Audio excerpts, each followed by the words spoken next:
ខ្មែរកើតមកលើដីបុរាណបេះដូងក្លាហានមិនខ្លាចអ្វីឡើយ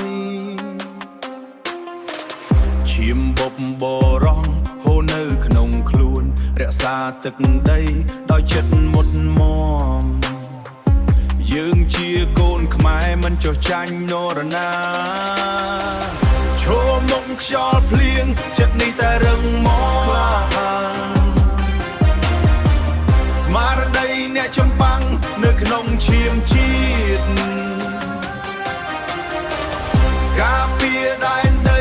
ដោយជីវិតយើងការពារដែនដីដោយជីវិតយើងពីអង្គររុងរឿងមកដល់សម័យនេះរឿងរ៉ាវវីរៈភាពនៅតែរស់នៅទោះបីជាពេលវេលាប្រែប្រួលយ៉ាងណាទោះបីជាពេលវេលាប្រែប្រួលយ៉ាងណាចិត្តស្មោះត្រង់យើងមិនបោះបង់យើងជាកូនខ្មែរមិនចុះចាញ់នរណាឈរមុខខ្យល់ភ្លៀងចិត្តនេះតែរឹងមាំស្មារតីអ្នកចម្បាំងនៅក្នុងឈាមជាតិ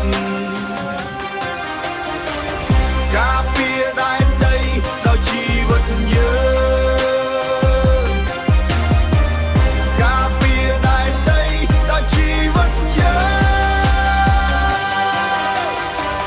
បើមានថ្ងៃមួយត្រូវឈរពាជាតិយើងនឹងក្លាហានដូចបុកបរោះឈាមនឹងហូរប៉ុន្តែមិនខ្លាចដើម្បីអនាគតកូនចៅខ្មែរស្មារតីនេះនឹងរស់ជានិច្ចនៅក្នុងបេះដូងកូនខ្មែរគ្រប់គ្នា